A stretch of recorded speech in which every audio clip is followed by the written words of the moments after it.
Hi, everyone, and welcome to episode 256 of our Tick Bootcamp podcast. The title of today's interview is Tree of Life, an interview with Bob Miller. My name is Matt Sabatello. My name is Richard Johannesson. So if you've ever wondered about genetics and the role it plays in your healing journey, then this is the podcast episode for you. Bob discusses the top genetic deficiencies that are known to cause complications when healing from chronic Lyme disease. He identifies specific tools to help alleviate symptoms immediately, but also to go upstream and figure out how to identify solutions to solve the problem and not have to keep putting these Band-Aids on our symptoms. So without further ado, Bob Miller in Tree of Life. Hello, Bob Miller, traditional naturopath, and welcome to the Tick Bootcamp podcast. My pleasure to be here. It sounds like we're going to have a lot of fun. We are really looking forward to this podcast interview, and our community should know that you were highly recommended by somebody that we had a wonderful interview with. And at the end of our podcast, we like to ask folks if there's someone they think we should invite to the podcast because we're trying to build out what we call the Lyme quilt. And this fellow said, you cannot go forward any longer without having Robert Miller on your podcast. And that's why we reached out to you and asked you to join us. And we want to thank you for doing that. So Bob, will you be kind enough to share with our community what the name of your business is and what types of work you do in the business that you've developed? Sure. Well, I have a small clinic in a little town called Ephrata, Pennsylvania. It's called Tree of Life Health. And we're not a medical facility. We're mostly just like glorified health coaches, but we primarily use DNA as our backdrop as to how we understand what's going on with people. So I also started a company called Functional Genomic Analysis, which is a genetic test and software for health professionals. This isn't an online thing that somebody does. It's only healthcare professionals that can use my software, but they'll use that software to look at function. And what we mean by that is how you might be making too many free radicals, not making enough antioxidants, detox pathways not being as robust as they should be. So those are the two arms. We have our own clinic here, but we also have created software and our own genetic test where we actually train health professionals. And if there's any health professionals watching this, we actually have online training, we have seminars, we have webinars that teaches health professionals how they can use functional genomics to try to bring people back into balance. And that'll, I think, be the crux of our discussion today. You know, why some people get Lyme and they get over it quickly, others suffer for years. And I think that'll be the bottom line of what we'll be trying to give people information on in this podcast. So Bob, before we dig into your background and where you've come from, I want to read you a quote from Dr. Richard Horowitz's book, How Can I Get Better? I recently reconnected with this book after preparing to interview Dr. Horowitz. And in his book, on page 4 of his book, he says, your genetic makeup and even the bacterial populations within the microbiome of your gut is specific to you. These factors affect how you react to infections, as well as how you absorb nutrients, detoxify chemicals, create hormones, and handle inflammation.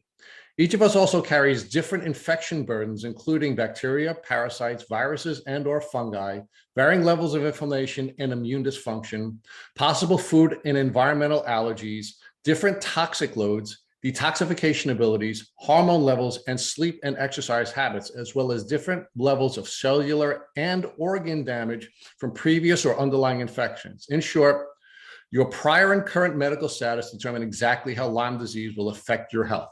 Can you begin the podcast by reacting to Dr. Horowitz's observation? Well, that's absolutely brilliant. Okay, because one of the things that we've done in the past is we have protocols. Oh, you have this problem, you do this. You have that problem, you do that. And I think we're going to find over time that protocols just don't work. And as Dr. Horowitz said there, each of us is very unique. And that's why we need personalized care. Because what works for one person doesn't work for the next. It would be kind of nice if it did. You know, we like simple things, diagnosis, treatment, there we go. But I think things are now getting so complex because of all the environmental factors. So Dr. Horowitz is spot on. I agree 100%. And that's why we need to move towards personalized care rather than do this for that. So now let's talk about your role in creating an environment where personalized care is possible for each of us, and more importantly, personalized care is available for every single person who's in the Lyme disease community. But before we get there, let's dig into Bob Miller and your background. So talk to us about where you're from and how you were ultimately attracted to the field where you're now working. Sure. Well, I grew up in a little town called Ephrata, Pennsylvania. It's a farming community, Pennsylvania Dutch. I'm sure people have heard of the Amish and the Mennonites and a lot of those folks around here.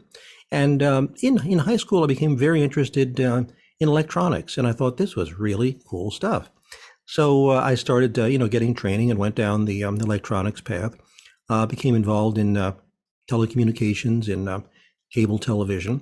So my background was, primarily understanding schematics and, all these things and patterns and such. And in my early 30s, I developed a very serious ulcerative colitis. And if anyone doesn't know what that is, it's an autoimmune disease that attacks the colon.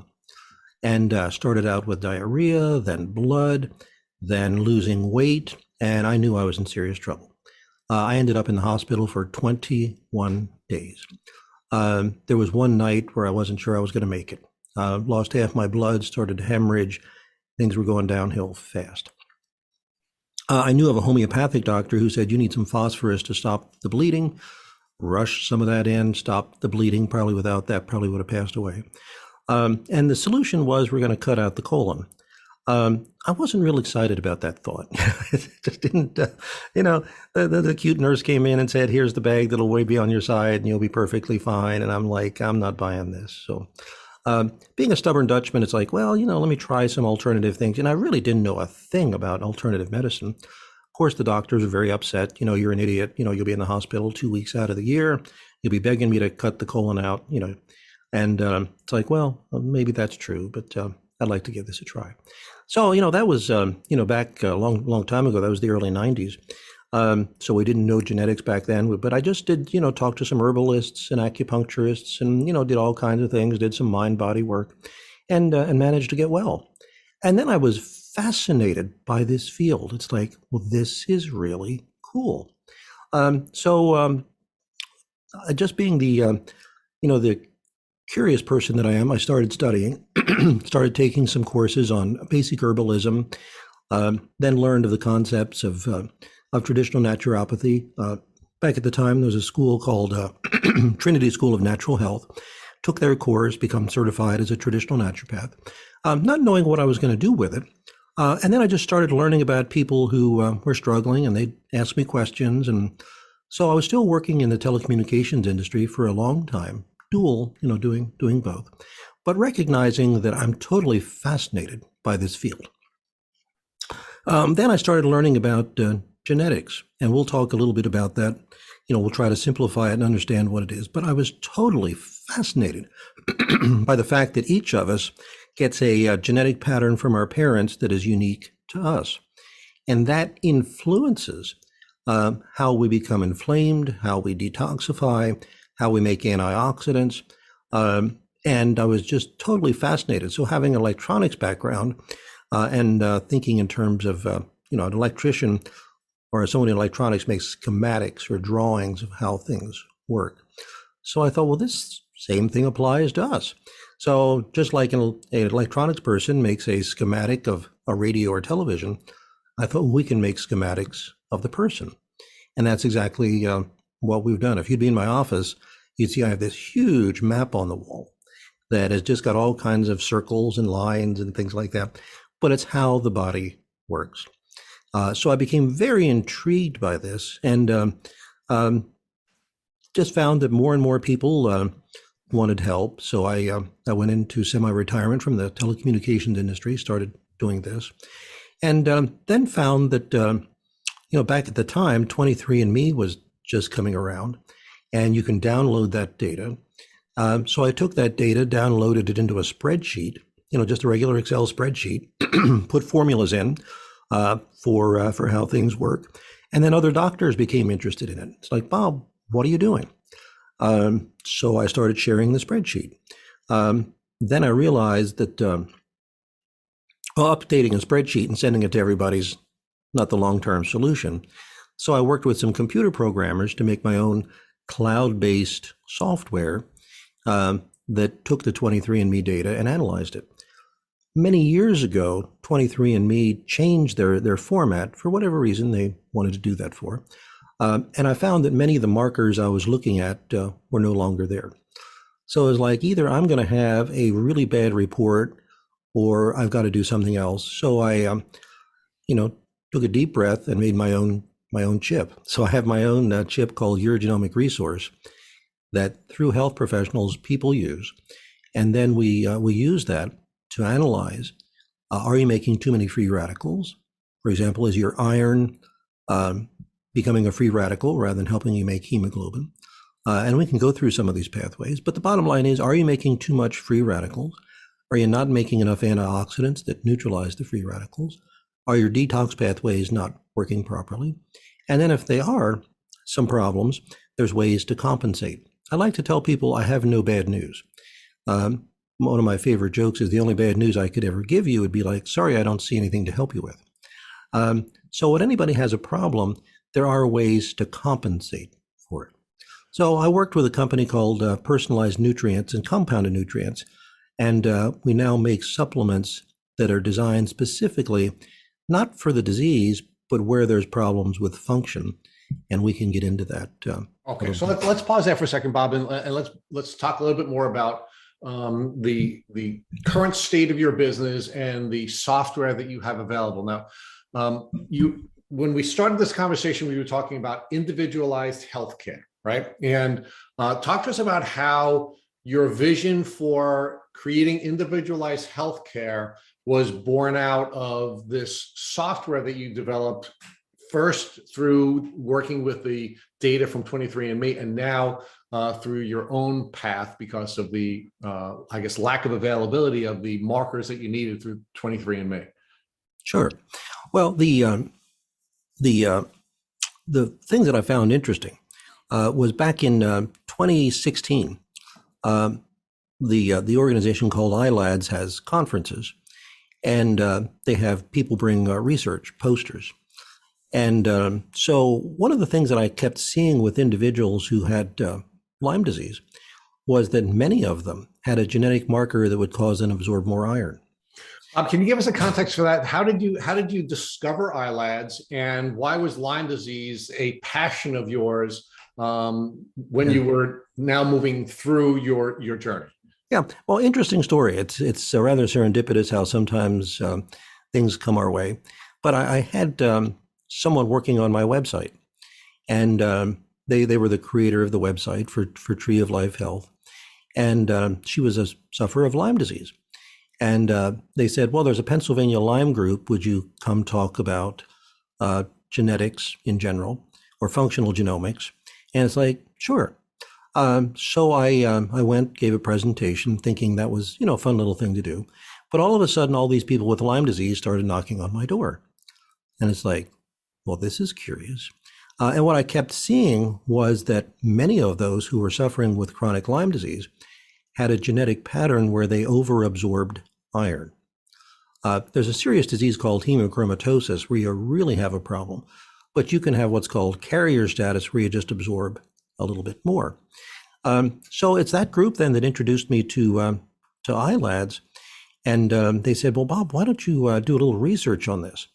So through Facebook, we put a call out to people, if you have chronic Lyme and would like to be part of a study.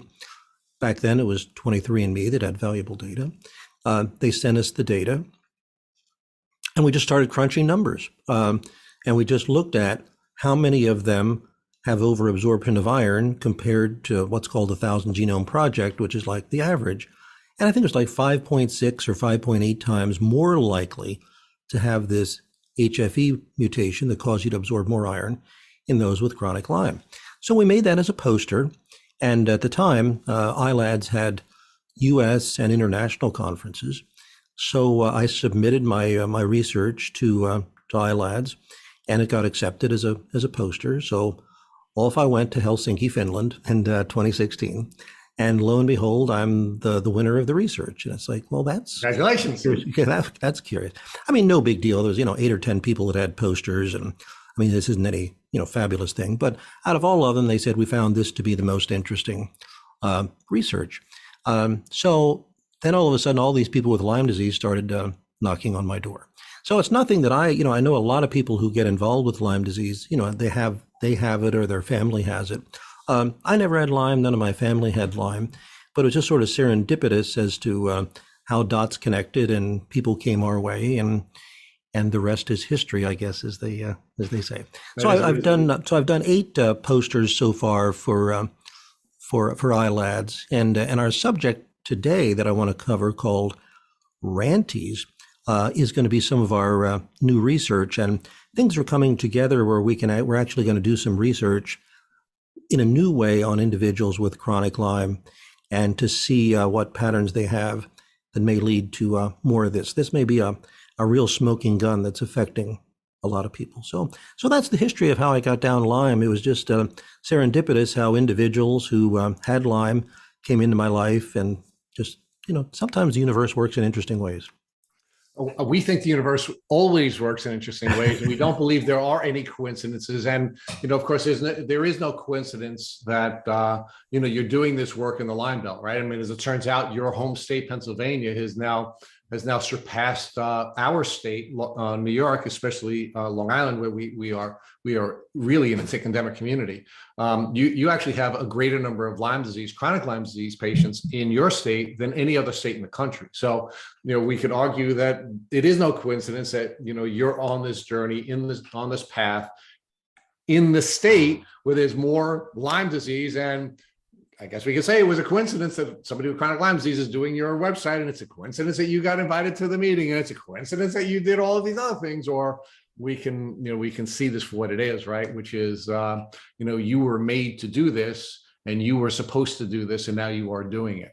So let's build this out a little bit more before Matt he's jumping out of his seat. So I don't want to keep Matt, in the box for too much longer. But so talk to us a little bit more about how this has now become a way for doctors to provide personalized care for chronic Lyme disease patients. Sure. So as I said, I created my own chip now, because the version 5 of 23andMe it's a great test for ancestry and all kinds of things. But for the pathways we're looking at, no longer had it. So I worked with Thermo Fisher to make my own custom chip. And then I have a cloud-based software called Functional Genomic Analysis. And health professionals can use my software, and then they can buy for their patients the genetic test. So they have their patient do the test, the information gets sent to a lab, the genetic data comes back into the software, and then the doctor helps interpret it for them. And then I provide certification courses for doctors. I provide webinars every other Tuesday evening. We do a live conference every year where we try to bring doctors up to speed. And so that's where we're moving. And it's not for everyone. I mean, for a doctor to do this, it's not for the faint of heart. I mean, this isn't a plug and play where you get the data and then it tells you what to do. This is something that it doesn't have to be just a doctor. It can be a chiropractor, acupuncturist, but anybody who's certified or licensed in medical care. They have to put time and effort into it. This is not I get a one-page report that tells me what to do. We're trying to develop the software so that there's more guidance. But this is for the health professional who really is willing to put time and effort into what they're doing. It isn't a quick solution. So let's talk about this from the patient standpoint. You said that there's something sent to you. So what is it? Blood that's sent to you? Is there something else that's sent to you? And how does the patient provide that material to the healthcare provider to get it to you? Sure, very simple. It's a saliva. So maybe we ought to talk about genomics just a little bit. I mean, what a miracle we are. At the moment we were conceived, when the sperm and the egg went together, your genetic pattern was made, and it never changes. 5 years after you've passed away, if there's tissue left and somebody measures, it's going to be exactly the same. So, let's step back just a little bit more. I mean, what a miracle we are. We eat fats, carbohydrates, proteins.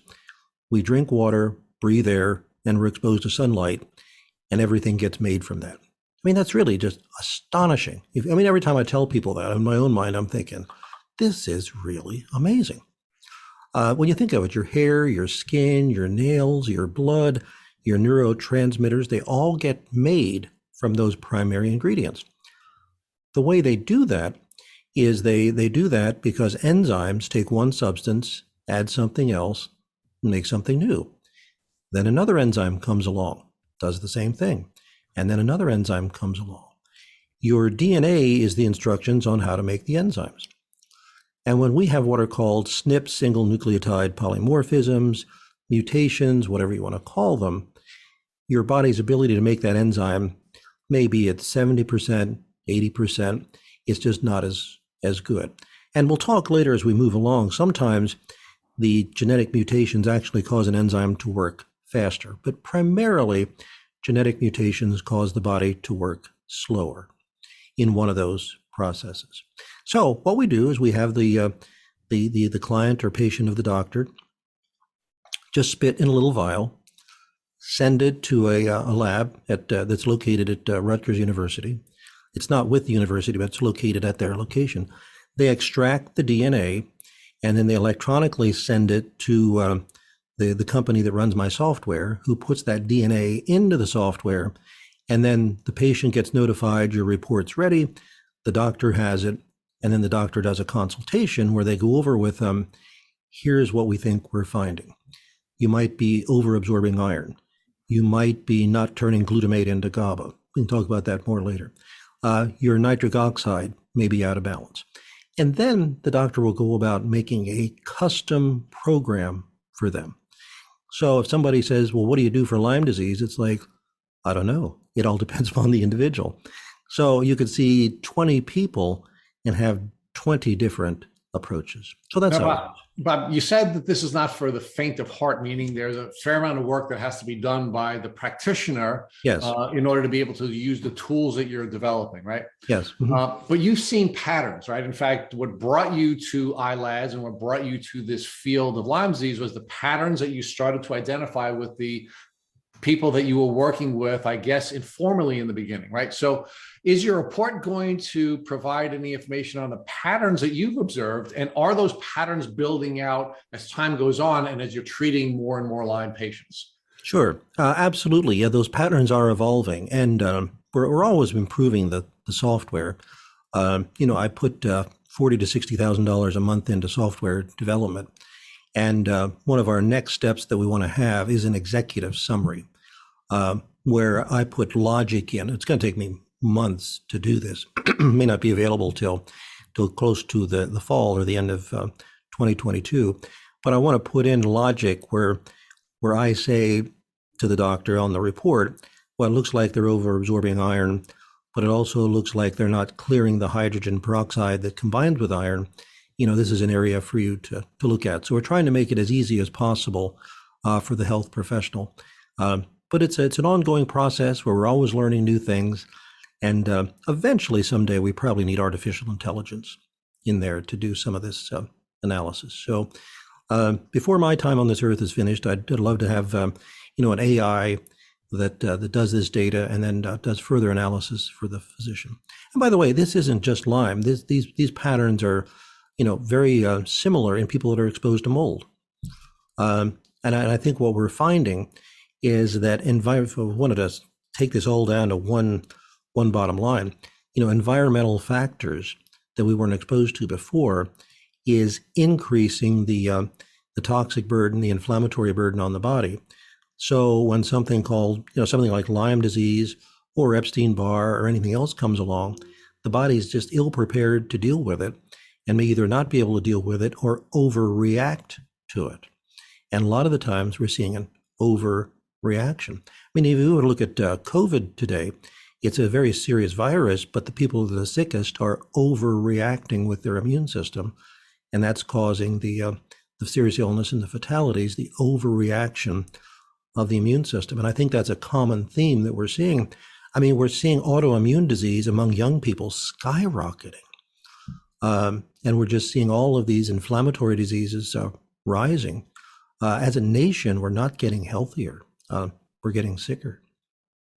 So, Bob, many people in the Lyme community are interested in these types of genetic tests, but their doctors may not be willing to work with them to be able to put the work in to understand how to evaluate and look at these reports that are not easy to read, based on what you just told us. So you are a naturopathic practitioner and you do have your Tree of Life practice. So if people are listening and they want to get these tests, but they don't have a doctor to partner with to issue these tests and review these tests, can they work with you virtually or in person to get these tests ordered and evaluated? Because we know with Lyme, many times it's inflammation is the root cause of our symptoms. And many times it's these genetic deficiencies which are driving the inflammation. So can people treat with you directly if they don't have a local doctor to work with to do these tests through your functional genomic analysis company that you've created? Oh, absolutely. Just one disclaimer. We don't use the word treat. We just, naturally support. So we're not physicians that treat. But yeah, that's why I do that 9 to 11 hours a day, 6 days a week. And we talk to people all over the world. Many of them referrals from physicians, from physicians who are treating the Lyme, and they're like, we're not getting anywhere. I mean, we're doing antibiotics. Go see Bob, and I don't treat the Lyme disease. I look at the underlying conditions that allows the inflammation to inhibit the body's ability to do its job. Most of the time, what we find is there is something that's causing excess inflammation, be it iron, glutamate, nitric oxide, IL-6 being upregulated, and really don't worry about all those terms. The bottom line is there's multiple factors that can cause us to have excess inflammation. Then there's multiple factors that don't allow us to neutralize those free radicals, or some of our detox pathways aren't working. Clean those up, then the prescribing physician who treats the Lyme all of a sudden finds that their treatment is successful. Bob, you're telling us you don't treat, and I want to argue that what you're doing is even more powerful than treatment, because we have practitioners trying to treat chronic Lyme patients without success, using a wide variety of treatment modalities. And then they refer people to you to better understand what's going on. And prior to your consultation, they're pretty much walking in the dark, trying to figure out what underlying conditions, because we're all individualized, are causing these people to not get better with treatment. You give them the data they need to make informed decisions to optimize the body and better receive the treatment. So I want to argue that you are treating indirectly, but in a much more powerful way by giving us data-driven information to bring people back to health. So what do you think about that? Well, we're parsing words here, I suppose, but let's just keep in mind from a legal standpoint, only licensed medical doctors treat something. So that's why we avoid that word like the plague. We don't diagnose, treat, prescribe.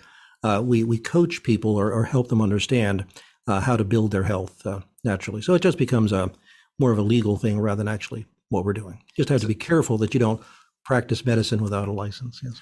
Understood. And we'll say it for you. Tick Bootcamp will say that it's important to understand what's going on at the genetic level, because we have seen, after interviewing over 250 people, there are things going on in the human body that are so individualized that are preventing people from getting better for decades until they have that big picture. And then they can finally reach a place where they have health. And I think that's why it's so important for us to point that out. But that's very well understood. But Bob, talk to us more about now the seed versus soil approach. Sure. Well, let's look at the treatment or care of people from a historical standpoint. Everyone's heard of the name of Louis Pasteur. He's the guy who said there's a bacteria, and we have to kill that bacteria. And of course, he's correct. We have to do that. A name that people probably haven't heard is Antoine Béchamp. Probably not many people have heard of him.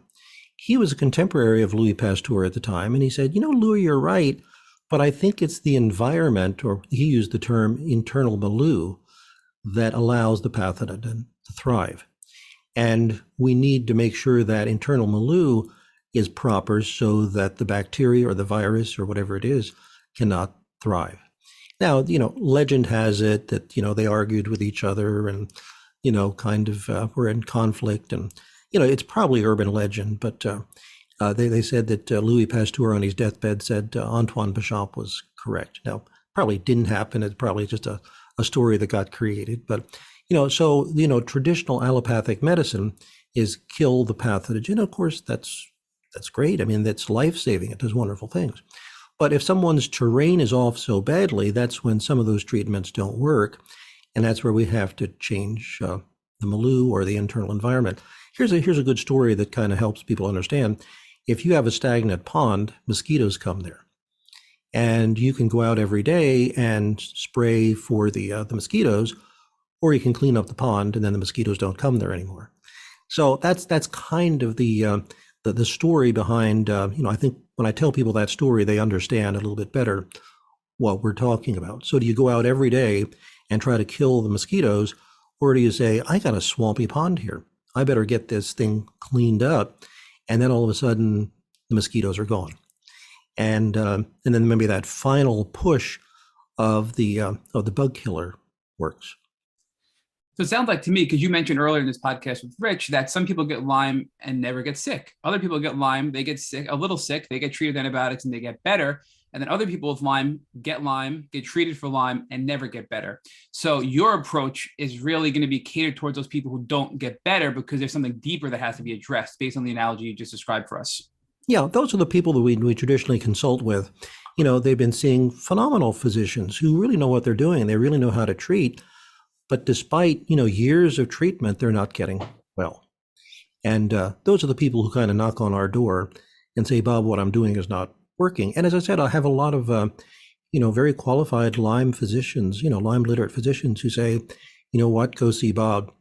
And because they know I'm not going to take over what they're doing. I'm not going to treat the Lyme, but we're going to clean up the environment. And then that makes them look good as well, that they've they found a solution to get them out of this ditch that they're in. And everything you're saying is supporting our observations. Again, after interviewing so many people on this podcast, that it's never one doctor who's going to get a chronically ill Lyme patient better. It's never one treatment. It's never one doctor. It's never one protocol. And doctors, in collaboration with a doctor like you or a practitioner like you, Bob, are going to be able to have more success than taking this standalone approach that we see many people use and not have great success with. But talk to me about some of these patterns. I mean, you've been doing this research now for quite a while. You've been presenting at ILADS for, many, many, many years. And Rich kind of hinted at some of these observations you're making with patterns in the chronic Lyme community. So give us a little more detail about what you're seeing in chronic Lyme patients that are different than normal patients and how you're using those observations to help people overcome their health journeys with chronic Lyme. Sure. Yeah, one of the first observations that we had, which goes back to Helsinki 2016, and I didn't know why. I just observed that the people who had chronic Lyme were carrier status for overabsorption of iron. So let's talk about iron a little bit. Without iron, life doesn't exist because we need iron to make our hemoglobin to carry our oxygen. However, if iron is in excess or not carried around properly, it is one nasty, nasty free radical. And that's why iron rusts. And and we'll try to make this easy to understand, the body makes something called hydrogen peroxide as part of its detox process. When energy is being made, sometimes an electron flies off, and everybody knows, we have a neutron, proton, and electron, and that combines with oxygen, and it makes a free radical called superoxide. And I will be coming back to superoxide quite a bit because in many of my podcasts now for doctors, I'm talking about superoxide as being public enemy number one because of so many ways that we can make it. Well, as the body's detox, it takes that superoxide, turns it into something called hydrogen peroxide. Then we need some antioxidants called glutathione, catalase, thioredoxin to neutralize that and turn it into water. If that doesn't happen, iron combines with that hydrogen peroxide to make what are called hydroxyl radicals that are very inflammatory. And that's the most common thing I've seen in those with chronic Lyme. So to simplify it, the iron can be in excess and it combines with something else, and the name of it doesn't matter, but it's hydrogen peroxide, and it makes excessive inflammation inside the body. That's number one. The second most common thing now is the flip side. We need something called antioxidants to neutralize free radicals. So putting this in very simple terms, we're made out of atoms. You've got the neutron, proton, and the electron that spins.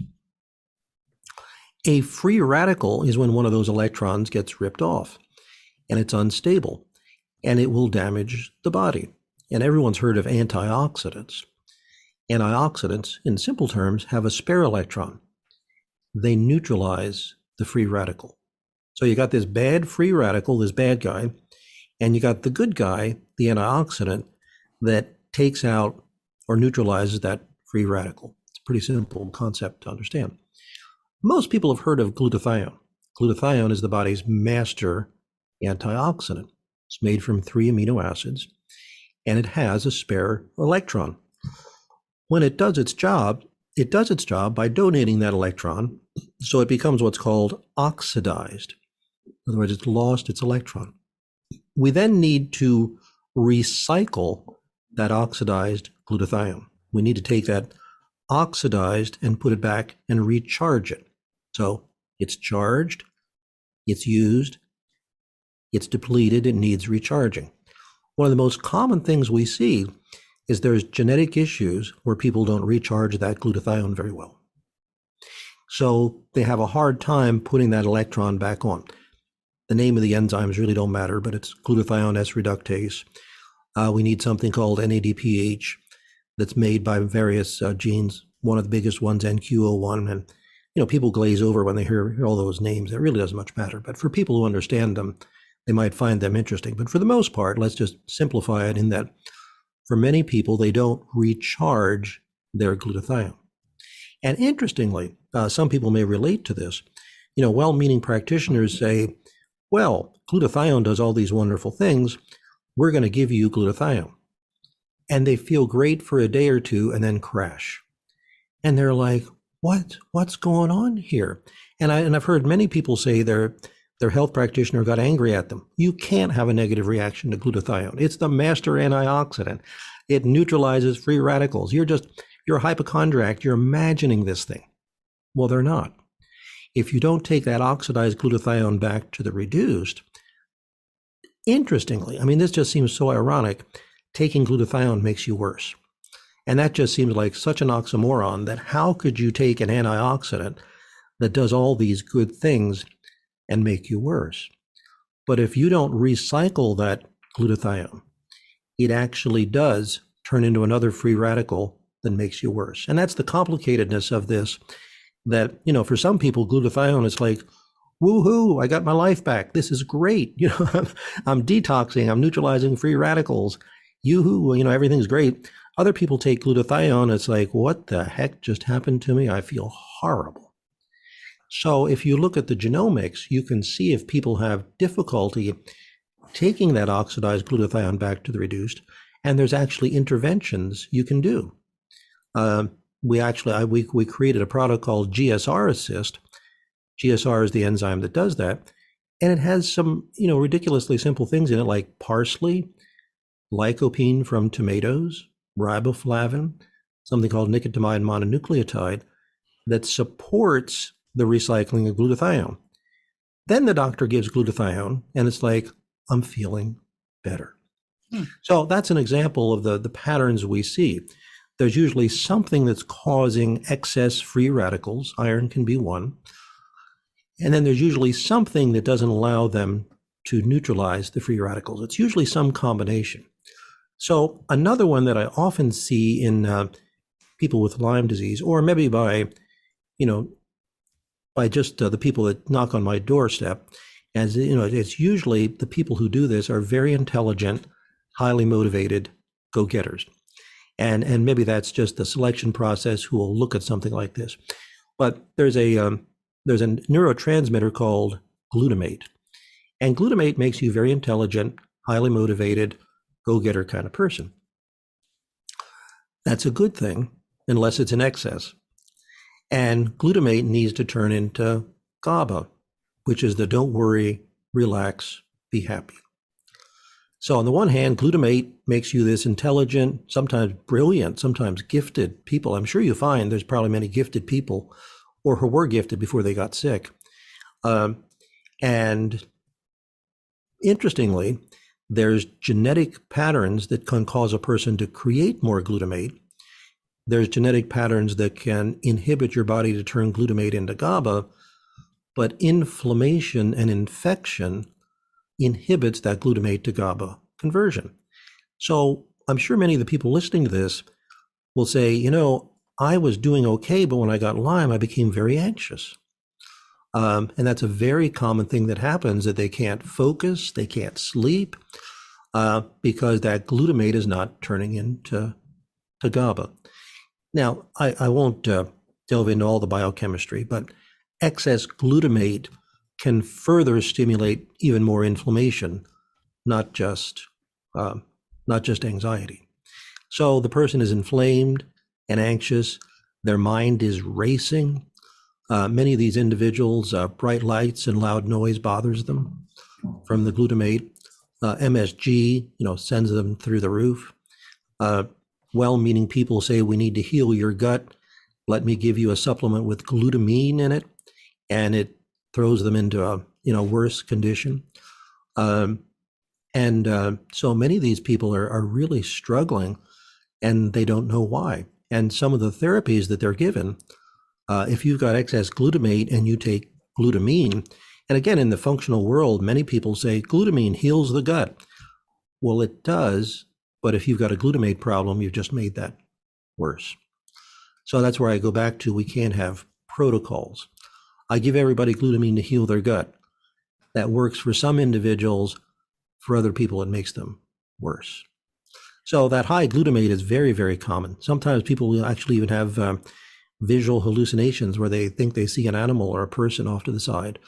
They can't sleep because their mind is racing. So that's one of the other patterns of glutamate. That's another pattern I've seen. Third one that is very common is histamine. And histamine is our friend unless it's not. So what we can put in a link here, I did an interview with Dr. Jill Carnahan, and we spoke for well over an hour on histamine. So we'll just give the cliff notes here. When we are faced with a pathogen of any kind, histamine can come to our rescue. However, if histamine is in excess, this is where we get itchy, we get rashes. You can even get asthma when it's really bad. And histamine will stimulate something called rantase that we'll talk a little bit about later. There are individuals who have genetic patterns that they create more histamine, or there's multiple enzymes that degrade histamine.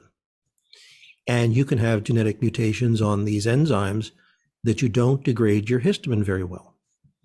So once again, well-meaning people can say, oh, you need to heal your gut. We need to get your the probiotics going. So I want you to eat a lot of fermented foods. And for these people, that is the worst thing to do, because that just drives up their histamine even more. Now, I'm not against fermented foods. They do all the good things that everybody says they do. They put the good bacteria back in the gut. But if your histamine bucket is already filled and you start eating histamine foods, you've just tipped it over the edge. And we can have another link where we speak about another Dr. Jill interview where we talk about the NOx enzyme, where this thing just becomes a self-perpetuating cycle, where the histamine stimulates an inflammatory agent called interleukin-6. That creates more mast cells. That creates more histamine. And you're just in one loop that keeps spinning. And then when you do histamine foods, you make it worse. So I'm sure there's many people listening to this. If they have a glass of wine, they're like, oh my God, it's killing me.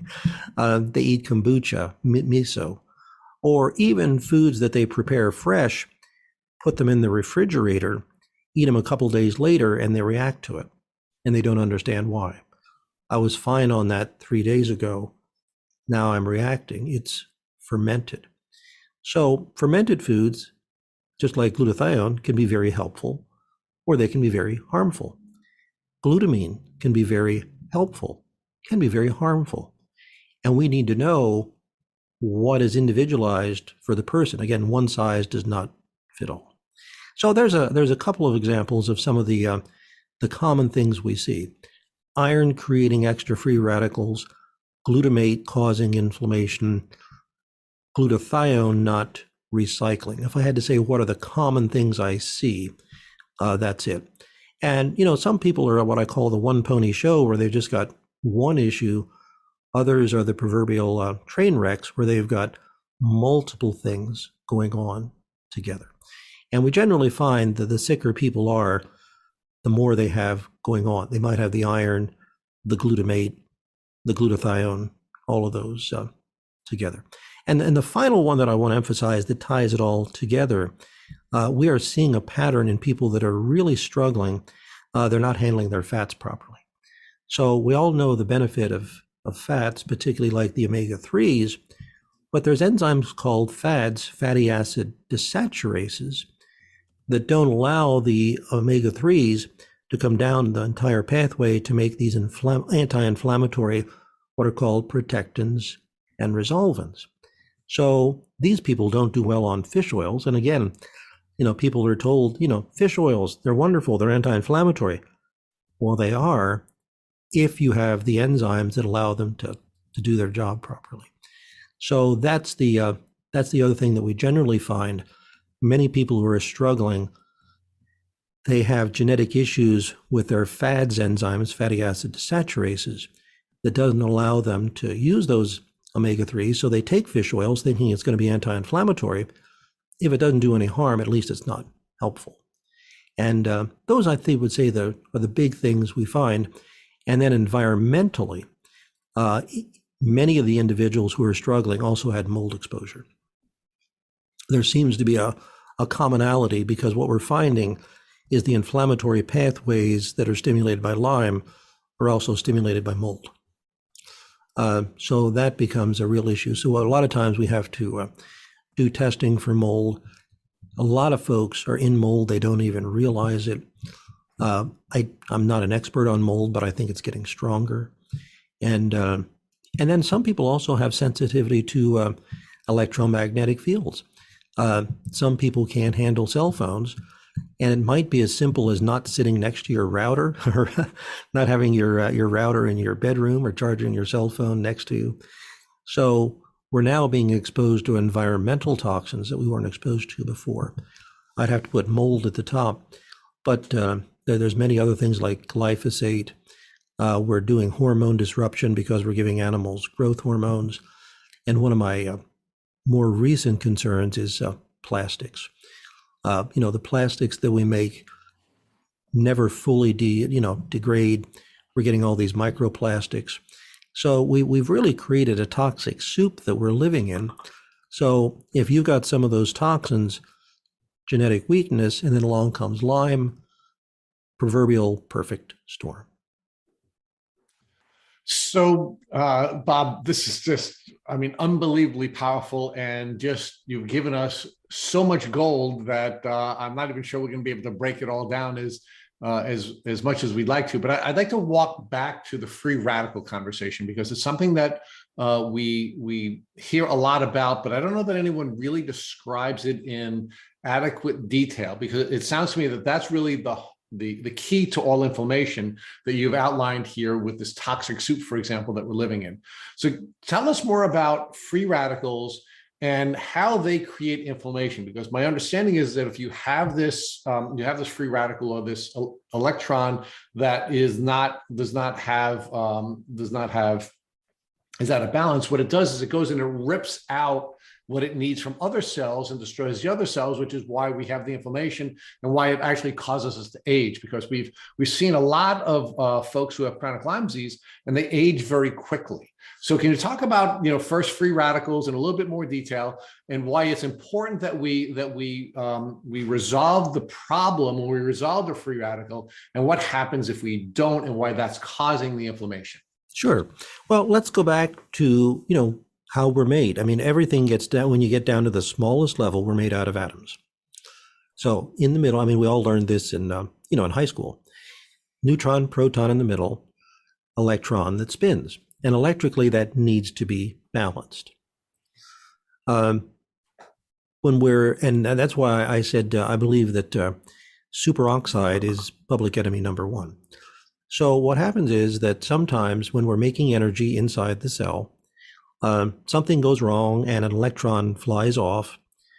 So Bob, can we pause there for a second? Right. So cells are little energy power plants, right? Where they're little power plants. So on the most basic, I'll give you like I'll call myself the meathead. On the most basic meathead level, we have these little power plants in our body, and these power plants have a neutron, a proton, an electron, as you just described it. And in some cases, the little power plant is out of balance, meaning it has an extra electron, correct? Yes. Well, one of the atoms inside the cell. You're made up of cells, 60 to 100 trillion cells. Again, what a miracle we are. And then inside there, you have something called the mitochondria that takes fats, carbs, and proteins and makes energy. It's called the citric acid cycle or the Krebs cycle. Sometimes an electron flies off and combines with oxygen to make something called superoxide. Now, one of the things we're looking at is there's now multiple ways that we can make that superoxide. And that superoxide damages your cells. I've done an online certification course that, by the way, the public can take if they're not going to be a practitioner, but they can if they really want to learn. And we do a whole module on what superoxide is and how it damages us.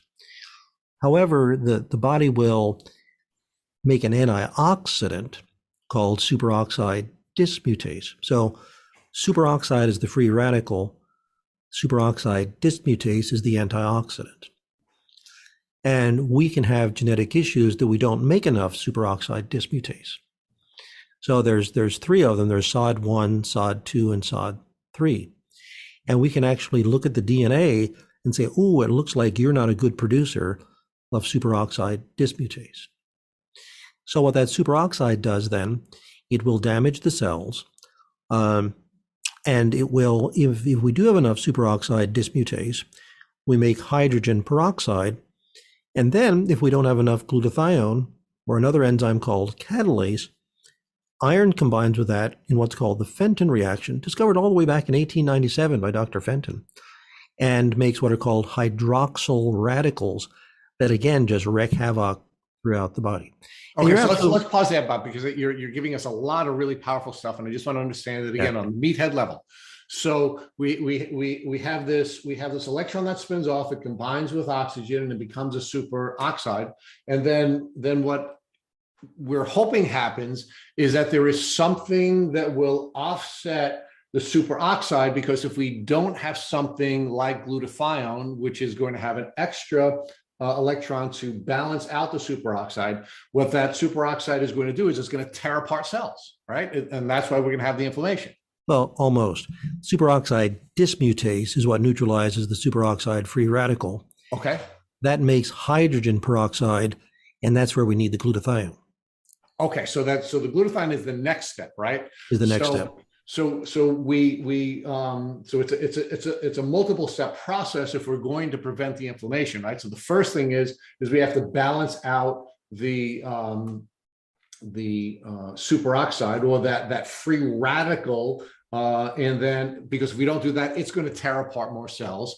But then we have to take the next step, which is where the glutathione comes in, and the glutathione is going to have to now, what does it do? It now balances off it turns that hydrogen peroxide into water and oxygen.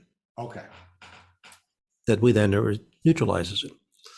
So neutralizing, meaning then it's no longer tearing apart the cells that it's looking to get the balanced electron from, right? Yes. So now what happens, again, I need it on the basic meathead level. What happens if you don't have glutathione, or if you have some defect in your body that doesn't allow you to use the glutathione to convert the superoxide into water and oxygen?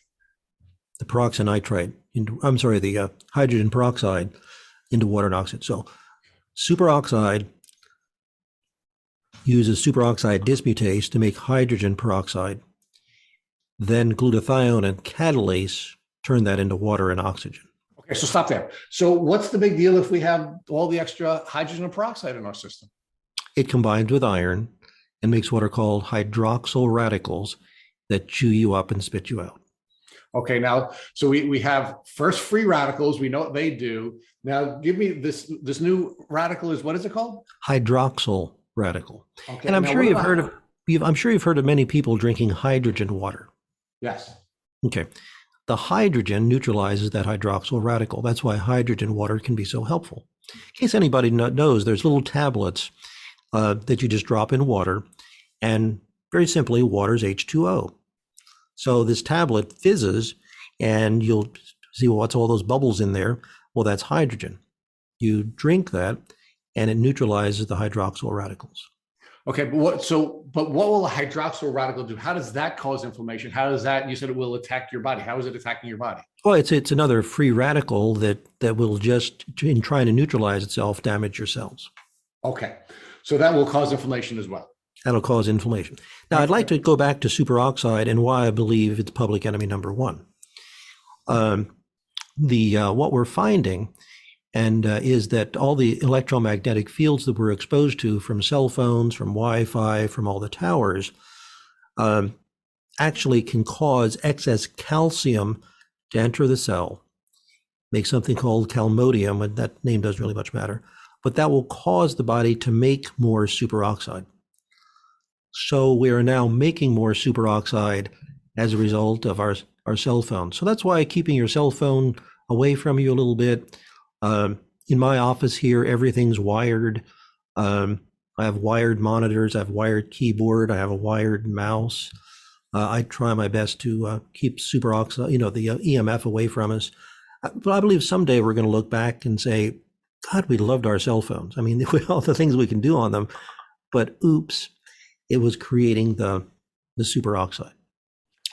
And I mean, that's an emerging field. And interestingly, there are genetic mutations that cause some people to be more susceptible to EMF. There's a little enzyme on the outside of the cell called a calcium voltage channel that brings that calcium in. There's genetic defects or SNPs that allow you to be more susceptible to that.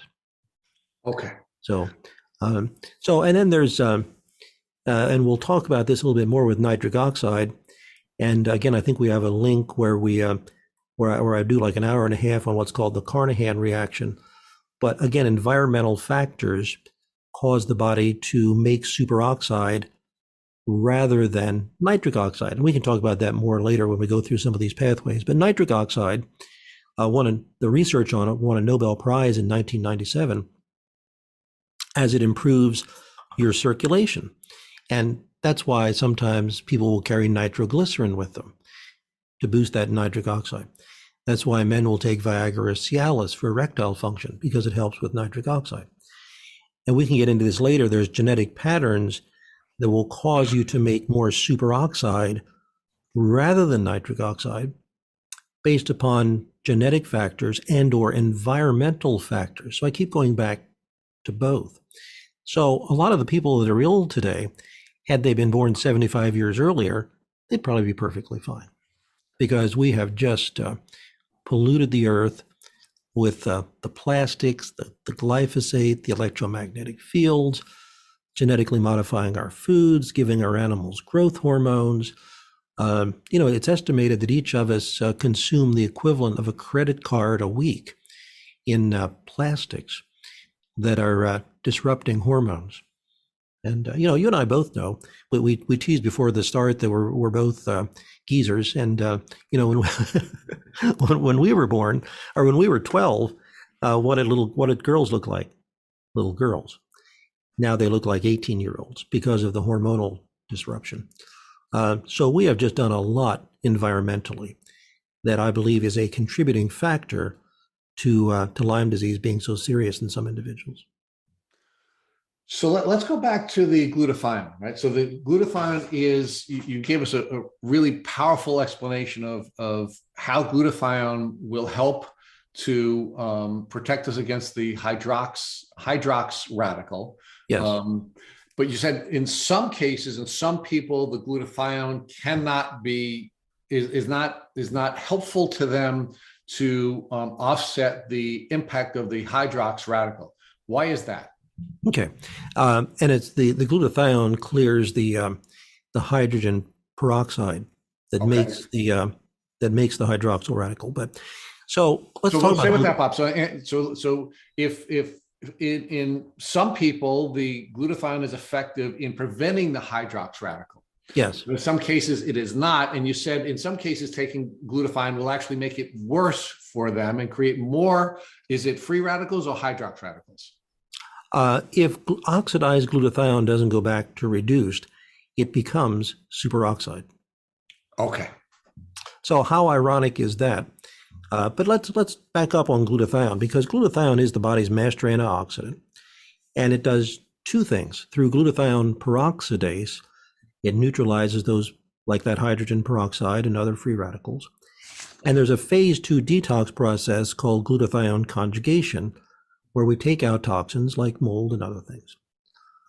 Glutathione is made from 3 amino acids: cysteine, glycine, glutamine. That's why sometimes people take NAC, N-acetylcysteine. There's enzymes that assemble them all together. Sometimes we have genetic defects in those enzymes. Interestingly, mold will inhibit cysteine from going into glutathione. So if someone's got mold and either on their own or through some practitioner says, oh, you need glutathione, here, let me give you some N-acetylcysteine, that can actually backfire if that cysteine doesn't turn into glutathione. So let's assume the body makes glutathione properly. It's got a spare electron on it. It takes out toxins, or it neutralizes hydrogen peroxide. After it does that, it gave away its electron, because remember we said a free radical is missing an electron. Then glutathione itself is oxidized, meaning that it's missing that electron. We need something called NADPH and the GSR enzyme to put that electron back on to keep recycling it. So if we have genetic mutations that the GSR enzyme doesn't work, or we don't have the cofactor, FAD, which comes from riboflavin, that oxidized doesn't go back to reduced, and we make superoxide. So if someone throws more glutathione at them, many times it's like, boy, for the first 5 days, woohoo, this is great, I'm feeling wonderful, followed by, oh my God, what just happened to me? Okay, because they weren't able to keep up recycling that glutathione. So in our health coaching here, what we'll do is we'll help people take that oxidized glutathione back to reduced, then about 2 weeks later, take glutathione 1 day a week. And then it's helpful. Okay. Now, I don't want to complicate things too much more, but this is a really important part. There's something called NRF2, NRF2. And perhaps people have heard of that. There's some companies that sell supplements that support NRF2. NRF2, let's give a story here. Let's think of a building with a sprinkler. And the sprinkler sits up in the ceiling, and it does nothing until there's a fire. Fire starts, sprinkler puts out water, hopefully to put the fire out. NRF2 is the signal that says, I detect a fire here, and NRF2 sends a signal, like a message, like a text message. Think of a text message. Hey, enzymes that make glutathione, that use glutathione, that recycle glutathione, do your thing because we have a threat. Well, you can have genetic mutations in NRF2. And let's just take the complication up another step. There's an enzyme called KEAP1, K-E-A-P1, that degrades NRF2, and it's actually the one that releases NRF2. You can have genetic mutations that KEAP1 is stronger. You can have genetic mutations that the NRF2 is weaker. So for those people, I give the analogy, the story of, well, think of a sprinkler. The fire starts and the sprinkler says, fire? What fire? We don't see a fire here. So they don't send that signal out. So in addition to having difficulty recycling, some people have difficulty in the master control up top here that says it's time to make, utilize, and recycle your glutathione. Bob, can I interrupt real quick? I'm sorry, Bob. I just want to make sure I understand this correctly. So, because we hear this a lot in the chronic Lyme community where people, and I'm just going to be blunt about the products, we hear about Protandim, the little yellow pill, being the cure for chronic Lyme disease. And again, Rich and I in Tick Bootcamp, we don't believe there is a magic pill or a magic cure, but it sounds like there is some benefit possibly for people that have issues with NRF2 generation. And the way you're describing it is, if your body needs to respond to something and your NRF2 is not really, I guess, adequately sufficient, or it's depleted, you're not going to then sound the alarm to say respond to the fire is what you're saying, right? And so some people will need help in that area, but that's due to a genetic deficiency, which can be addressed. Is that correct at a high level? I just want to make sure I'm understanding. Yeah, so yeah, far. it is. And I'm very intrigued by Nerf2 Keep One. A couple of years ago, I was like, support Nerf2, support Nerf2. And this is evolving, so I don't want to say this is absolutely correct because we don't fully understand how some of these nutrients support Nerf2. But in some of the instances, what the purpose is to create a little bit of mini inflammation, sort of like back to the story of holding the match up to the, like say there's a building that's on fire. If you hold a match up to the sensor, it may start to put out the water.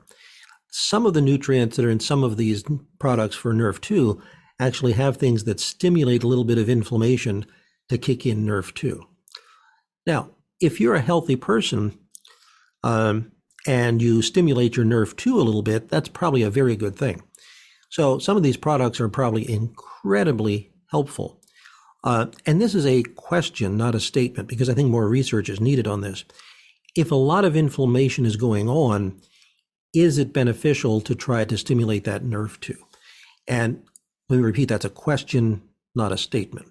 Right. So, where's that balance, right? I mean, where is the balance of too much inflammation and now the pot boiling over, metaphor that Dr. Rolls uses?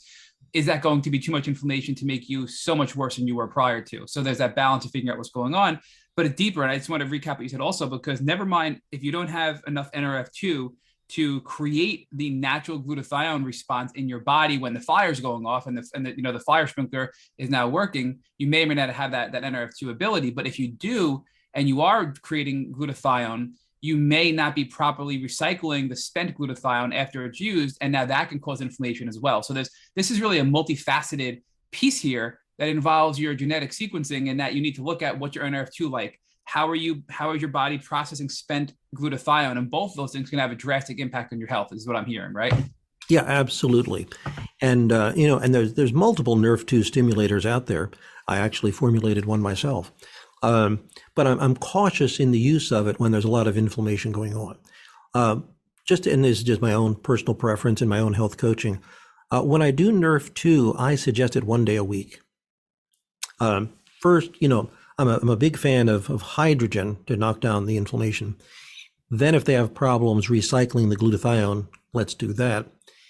Then let's give a little push to Nerf2 maybe 1 day a week. And that's just my own personal preference. Somebody may differ, and if they have good results with that, that's fine. But I'm somewhat cautious with aggressively stimulating Nerf2 if there's a lot of inflammation going on. It goes back to the old adage of first do no harm. So one of my favorite sayings is I'd rather be a little too late than too soon. Right. But that's very appropriate in the Lyme community also, because there's this debate that goes on all the time. Do you want to go really hard and treat Lyme very aggressively, or do you want to go a little safer and ease into it? And we've interviewed people who have gone too aggressively and have had severe setbacks. I mean, one individual in particular who we interviewed in this podcast developed debilitating seizures that he's still dealing with to this day because he went too aggressively with treatment. So I think you're right that there is this debate of, should you go, full on 100% full throttle, or should you step into this because you want to make sure you're not going to make yourself worse by possibly increasing inflammation and, again, making that pot boil over where now you're really in a bad place health-wise, right? So I think it's an important debate, or at least something to think about for people listening to this podcast. Sure. That goes back to one of my favorite sayings is, I think you're better off to be a little too late than too soon. So I do want to bounce back to you because you did talk about a lot of things that were really interesting. So you talked about the NAD pH, right? And we know you're in your latest iLabs presentation in Madrid in 2019 that your research really focused on how genetic variants in genes related to the production and utilization of NAD plus and NAD pH are creating what's now referred to as NAD pH steal. And I think at the beginning of the podcast, you call that possibly the smoking gun. And am I correct in making, is that the right connection there between those two statements? And if so, can you just expand upon that and explain to us a little bit in more detail what that means and how it can be helpful to the Lyme community? Sure. So one of my favorite subjects is NADPH. It's a fascinating molecule because, and of course, you're hearing a lot of people talk about the importance of NAD. And of course, then it's like, Now the latest miracle is nicotinamide riboside or nicotinamide mononucleotide. Okay. So the reason it's getting that kind of attention is because it really is an incredible molecule. NADH is what's at the top of the electron transport chain to make energy. NAD plus supports what's called the enzymes that repair your DNA. It's called the PARP enzymes. So they repair your DNA. So when your DNA gets damaged, you need PARP to repair them. That's NAD dependent. There's enzymes called the sirtuins that are involved, and I'd like to talk about the SIRT1 enzyme a little bit later. The sirtuins are part of the longevity genes. They are fed by NAD, SIRT1 and SIRT3. And NAD also makes NADPH. NADPH is what you need to take that oxidized glutathione back to the reduced. NADPH is what another enzyme uses to take heme into to iron. NADPH is a cofactor in making nitric oxide. So I'm a big fan of NADPH. So again, people think, NMN, here we go. This is the cure. Take a lot of this. Now, this is where it gets a little bit complicated.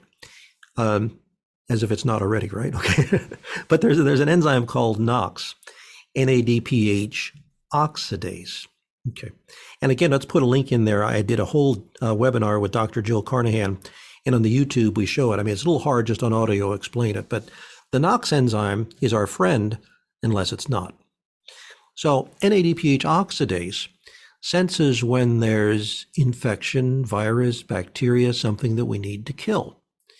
So when it senses that, it takes oxygen and NADPH to make superoxide, stimulate mast cells, stimulate histamine to kill the pathogen.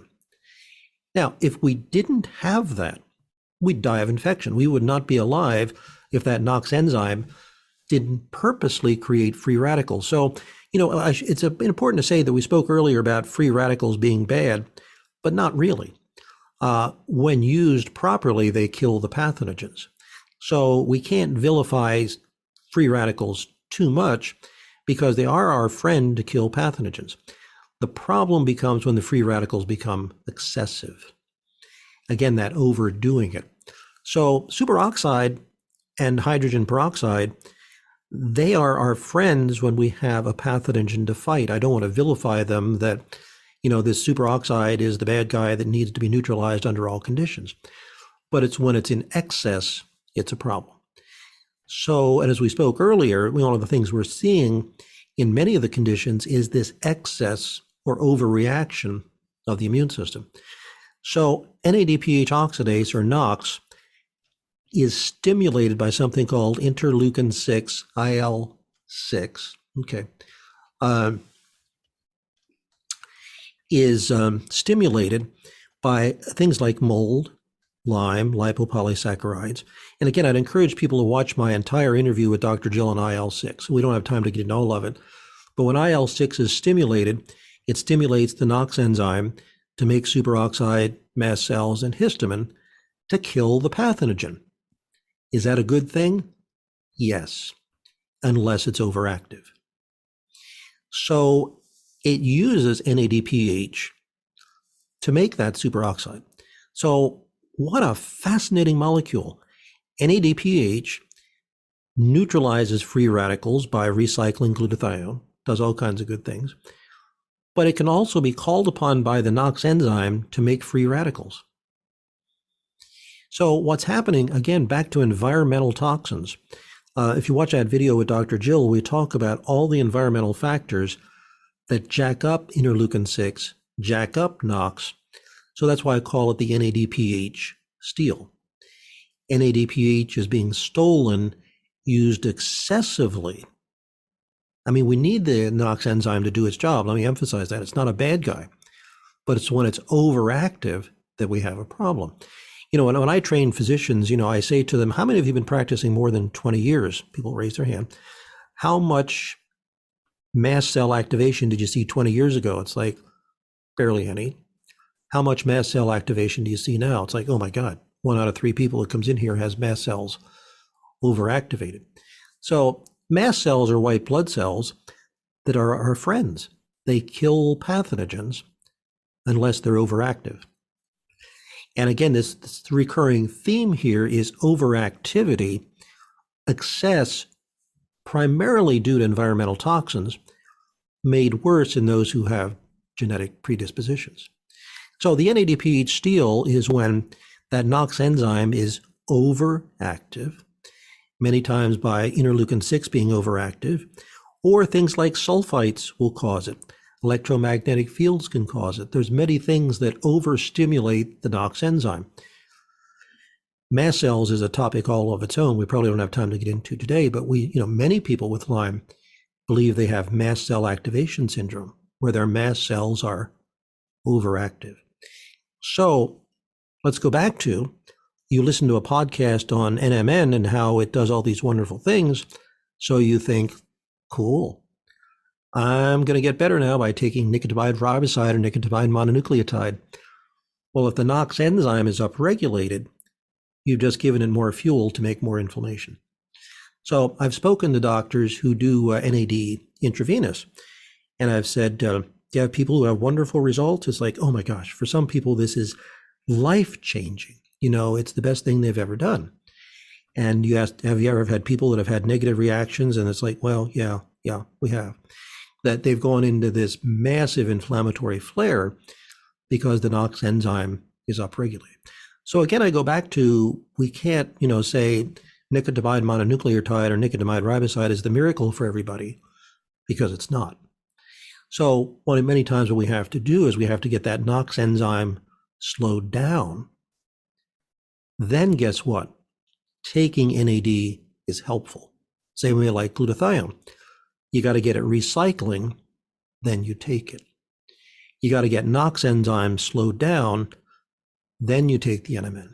So many times what I'll do is we created a product called NADPH Protect that looks at many of the pathways that overstimulates NOx.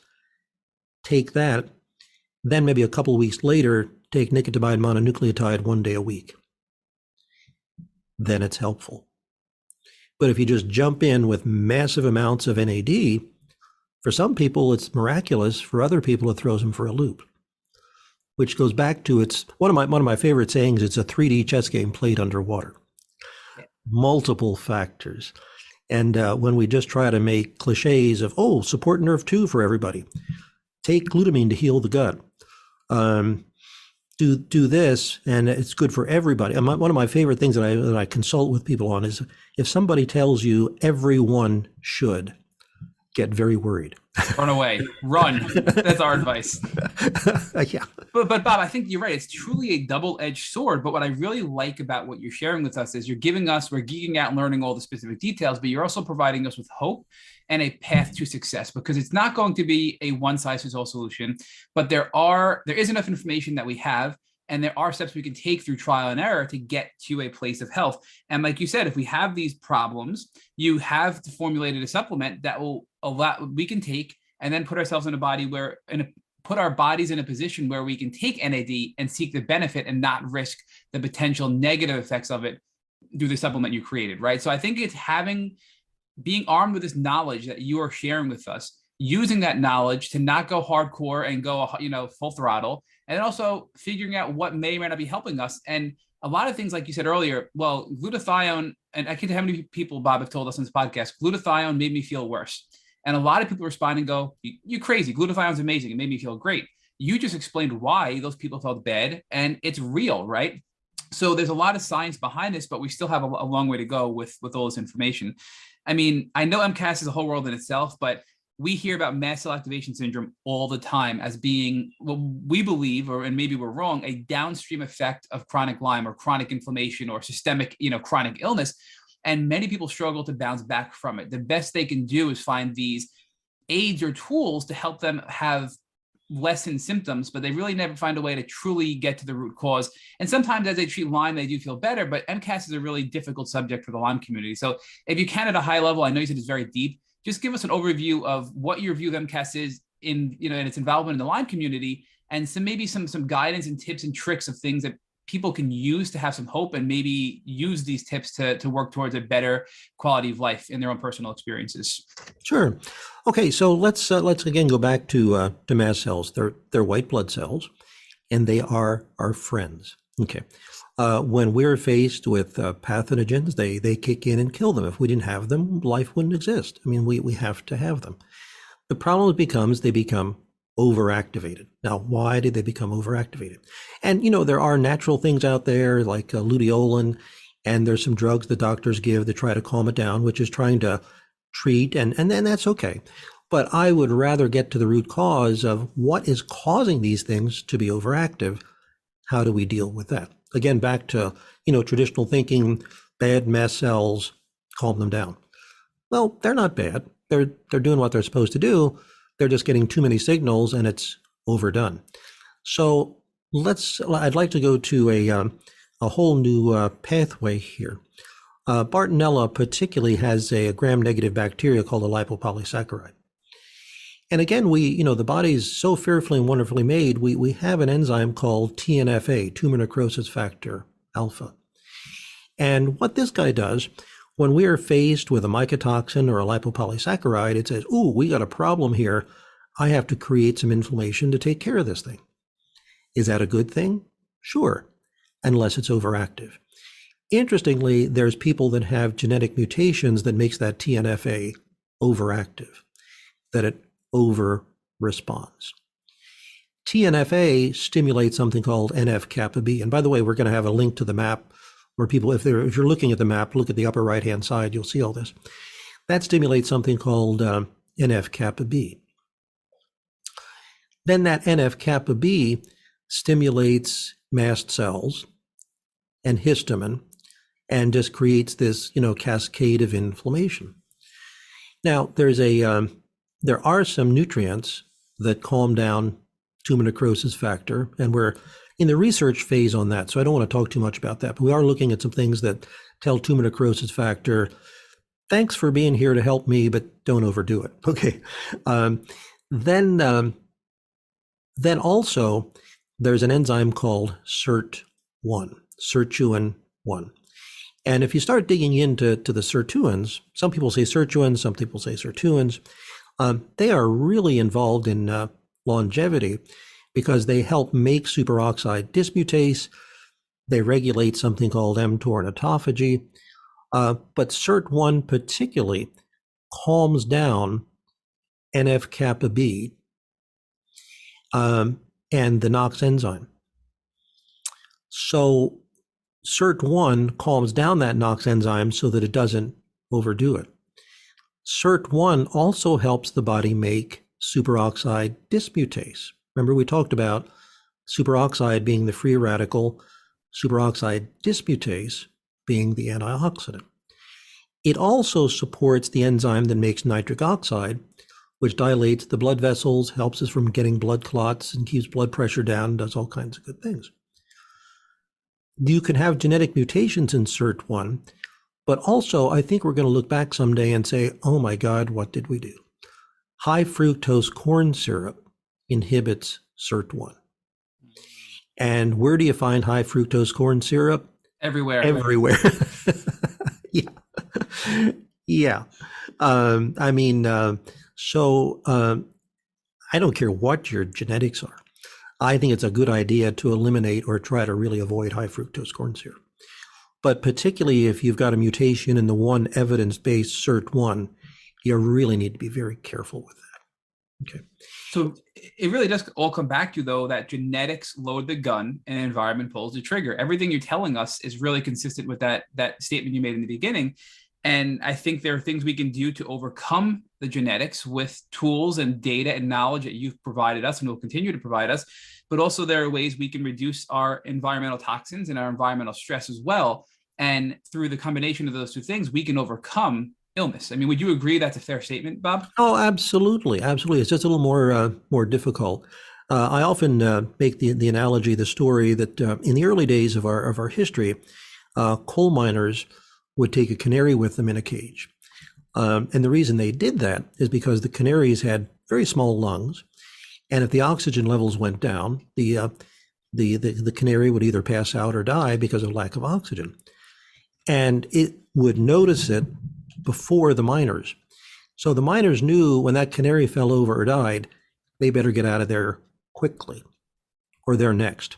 So that's where I'm sure you've heard the analogy of the canary in the mine. So people who have, say, for example, a genetic mutation that makes their SIRT1 weaker, they're the canary in the mine. That high fructose corn syrup is going to just pound them down even more. They're not going to be able to calm down these inflammatory factors. They're not going to build their nitric oxide synthase.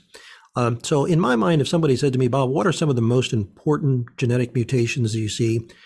I'm beginning to believe SIRT1 mutation is one of the strongest ones, because I'm finding people that are really struggling have that weakness in SIRT1.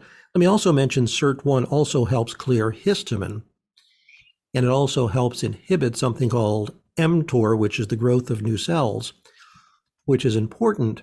One of my other Lyme studies, if you look at the website, we looked at how people with Lyme disease had a genetic predisposition for excess mTOR weakened autophagy. mTOR is the growth of cells, autophagy is the cleaning of the cells.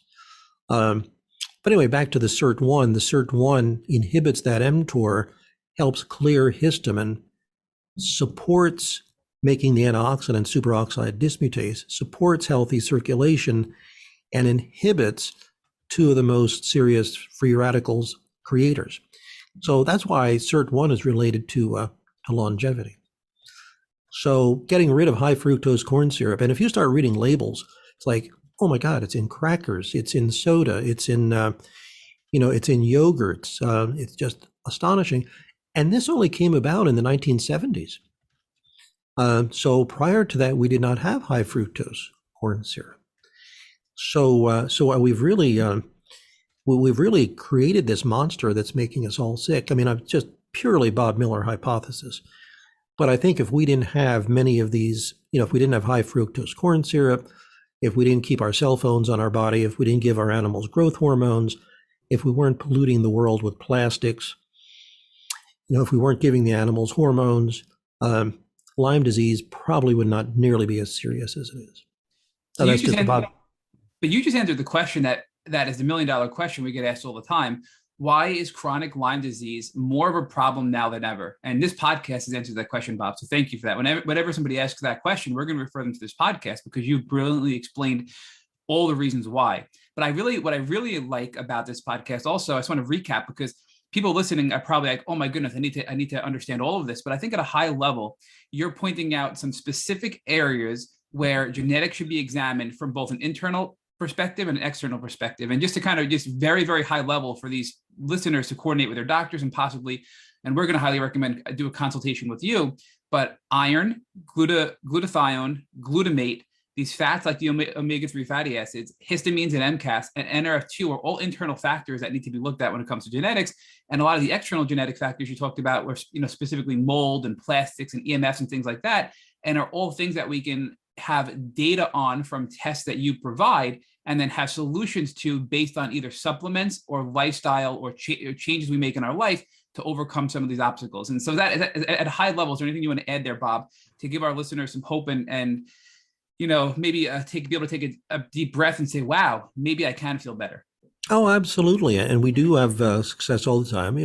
Obviously, if anybody says they have 100% success, they're feeding you a line. But some of that comes to compliance as well. And there's more things we need to learn. And if we can, I'd like to go down a path of, I believe, what is our most important discovery that we've not done any literature on yet. And that is something called RANTES, RANTES. My gut instinct tells me that this is possibly one of the big smoking guns. Now, what a strange name, RANTES. It stands for Regulated Upon Activation Normal T cells expressed and secreted. And it's like, what the heck is that? Okay. But what it does, it promotes the survival. Now listen to this, promotes the survival of immune inflammatory cells from the bloodstream into tissues and other areas of injury and infection. Now, is RANTES a bad thing? No, it's in there in our body to when we're faced with a pathogen, it says we're going to throw everything we got at it. We're going to call out the Army, Navy, Air Force, air, sea, everything. We're going to, do everything we can to kill this pathogen. But again, the problem becomes when it's excessive. So during this year, we're actually going to do a study. I'm very fortunate. A gentleman who has the financial resources is going to fund a study and look at ranties and other things in the chronic Lyme. If anybody's following some of the research on COVID, Dr. Bruce Patterson is studying the long haul COVID people and finding that they have high levels of this ranties. We're going to hopefully do a study here that looks at are chronic Lyme people high in this ranties. So the reason that's so important is because if this is excessive, this could be one of the reasons why people are suffering. Because ranties will stimulate histamine and stimulate mast cells. And again, those are some of the commonalities we see in people that are struggling. Now, that pathway that I first described there of the mold or the Lyme creating the mast cells, that goes down a pathway that stimulates the ranties. Also, there's multiple factors that will stimulate interleukin-6. Again, I would encourage you to watch the video I did with Dr. Jill Carnahan on interleukin-6. Just in simple terms, there's something called angiotensin 2 that the body makes, and that will stimulate ranties. And I don't know if we have to go down that pathway. Matter of fact, this next week in middle of March here, I'm doing a webinar with Dr. Jill that'll be on her Facebook and then her Lyme and then her YouTube, and we can add that later, where we're going to go through and show this all the multiple ways that the ranties gets stimulated. And the final way it gets stimulated is if mold or some other toxins cause a polyunsaturated fatty acid called arachidonic acid to come down a pathway that stimulates it. Now, I alluded to this earlier. What we're finding is that many people who are struggling are not using their fats properly. Now, let's talk about omega-3 and omega-6s. 30, 40 years ago, we had a 1-to-1 ratio of omega-6 to omega-3. SAD, or standard American diet, for some individuals, that omega-6 to omega-3 is now 20-to-1. And, we have again, the canola oils and all of our processed foods and everything like that. So that's bad for all of us. But if you have genetic weakness in the enzymes called fatty acid desaturase, or ELOVL2, we even have more difficulty turning those omega-3s into something called protectins and resolvins that neutralize all this free radical damage. So again, I go back to the way we're processing our foods, the omega-6s. Interestingly, the Mediterranean diet seems to have a lot of benefits. It's high in olive oil, and olive oil helps that process of not making the ranties. And if you look at our charts or maybe listen to the webinar with Dr. Jill, it's a little complex just to talk through it, but when you see the charts, you see how olive oil can be helpful. And but many of us, if we look at our food intake, the omega-6s, the canola oils, the vegetable oils, we're just eating them in mass. We're not eating a lot of fish. And another component as part of that 3D chess game played underwater. So, Bob, I just want to follow up. So did you say it was a 20-to-1 ratio now of omega-3s to 6s? Is that what you said? No, 20-to-1, 6 to 3. 20-to-1, 6 to 3. Okay, thank you for clarifying that. Now, that's not everybody, but for the person who eats junk food, doesn't eat organic, has a really poor diet, they can have a 20-to-1, 6 to 3, and it should be 1-to-1. So good things to do. But why is that bad, Bob? I'm sorry to interrupt again, but so what is omega-3 fatty acids and what are omega-6 fatty acids, and why is it bad to have a 20-to-1 ratio of omega-6s to omega-3s? Sure. I mean, we need all the fats, and not all omega-6s are bad. but primarily many of the omega-6s are pro-inflammatory because they make something called arachidonic acid that will stimulate inflammation. But the omega-3s, when properly gone through the steps, they make something called protectins and resolvins. And those are very pro-anti-inflammatory. So that's why there's the benefits of eating fish and the fish oils. But unfortunately, if we have too many omega-6s, it actually uses up the enzymes that the omega-3s need.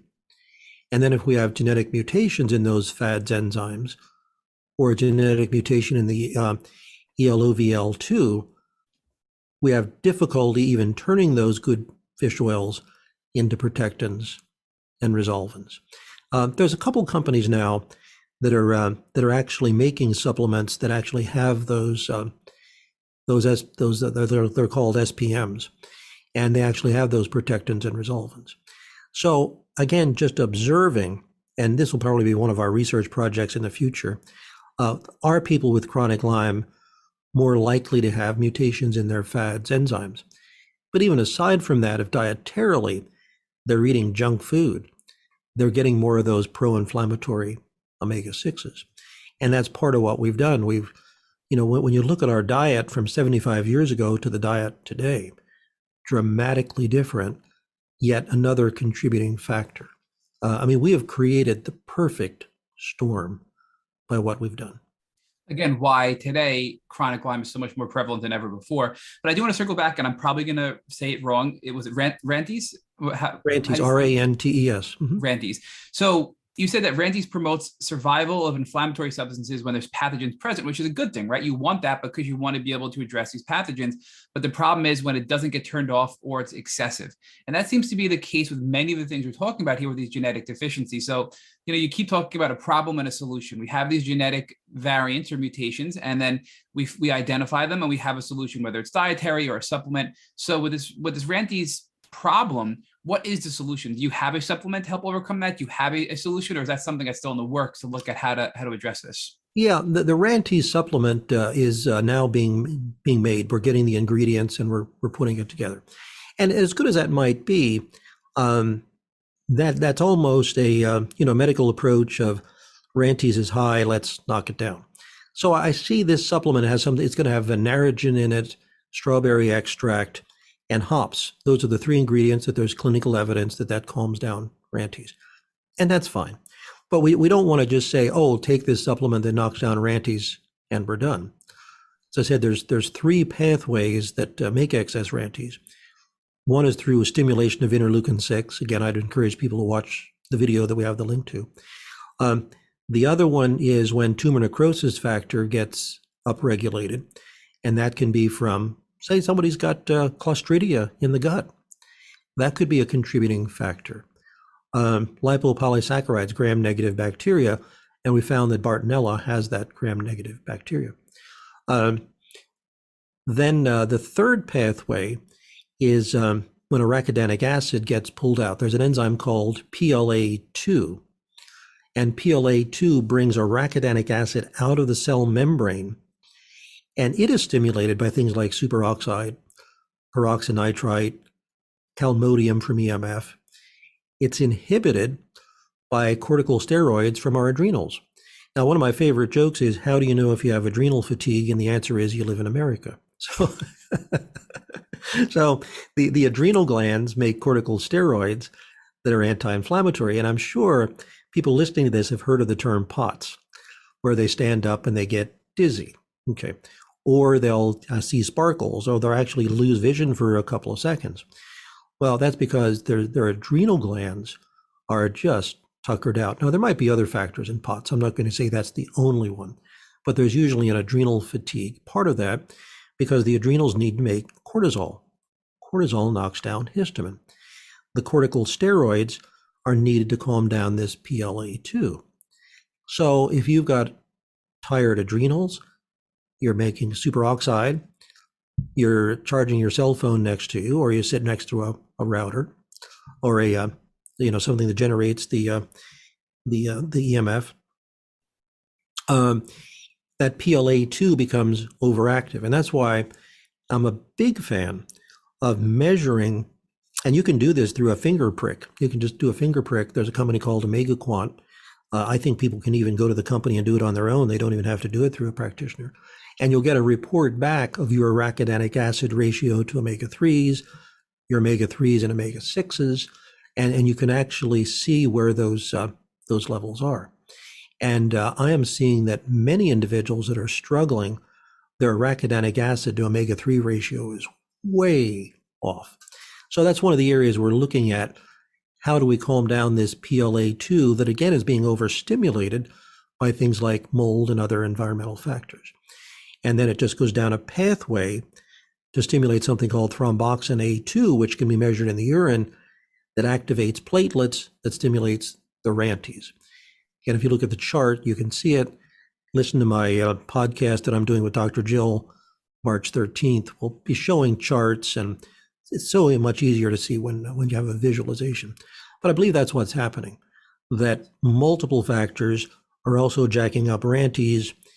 That stimulates more mast cells, more histamine. The histamine stimulates the RANTES, and we're on another merry-go-round.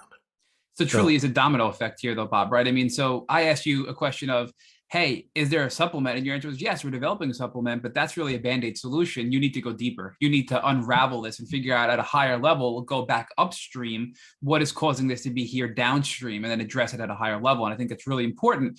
Otherwise, it's just going to be something we're going to be on forever just to get symptomatic relief and never address the root cause, right? So, but you keep bringing up, I think, Babesia, and you're saying it's a gram negative, and I'm probably going to butcher what you said. No, Bartonella. Sorry, Bartonella. So talk to us about Bartonella, because I think you mentioned Bartonella when you were specifically speaking about histamine and MCAS, and then you brought up Bartonella again when you're talking about RANTES. So how is Bartonella different than Lyme disease, and what are the maybe additional complications people should worry about with Bartonella that they traditionally wouldn't be aware of? Well, I don't claim to be an expert on this, so I'll just say this is a sort of a bit of a novice understanding. But the Bartonella does have a gram-negative bacteria, that lipopolysaccharides, and that's what stimulates the tumor necrosis factor, which begins that whole cascade of NOx enzyme, histamine, mast cells.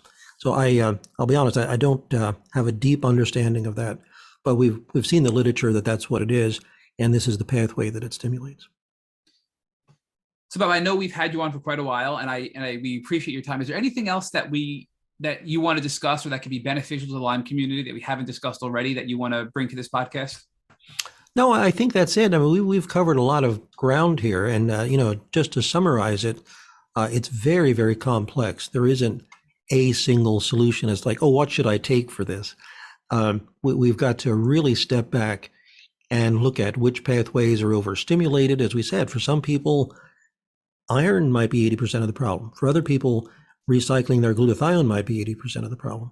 For other people, it may be that I see some individuals that have what are called homozygous mutations on all their FADS enzymes. It's like, oh my God, your biggest issue is that you're not utilizing your fats to knock this down. For other people, they've got the SIRT1 mutation, or their diet is just filled with high fructose corn syrup. Or they, they didn't realize it, but they're, they have their cell phone on their body all day. They charge it next to them. They've got their Wi-Fi right next to them. They're sitting right next to a hotspot. All of those things combined. So if somebody's looking for a simple answer, I don't think there is one. But the good news is, as we continue research, we're going to find, the pathways. And that's why I said for the doctors who want to do this, this is not for the faint of heart.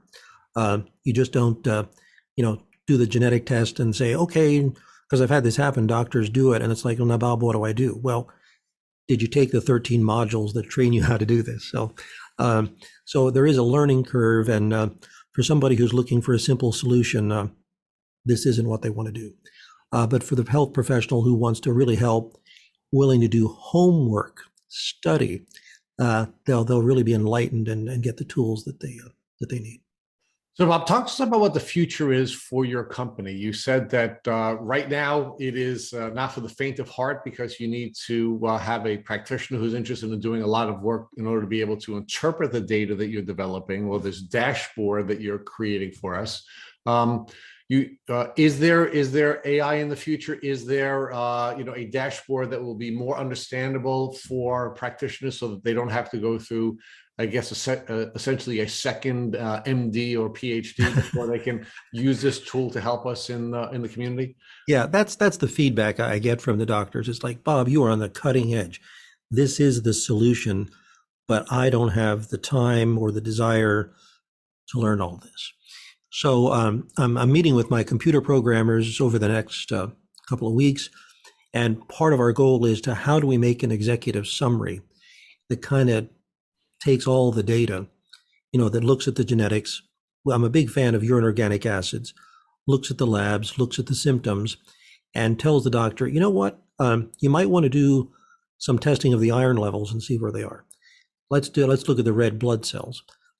Let's look at the fatty acids, and then put logic in. So we're making the software so that we say if this genetic and this lab and this symptom say this on a report. It's going to take me months, if not years, to finalize that.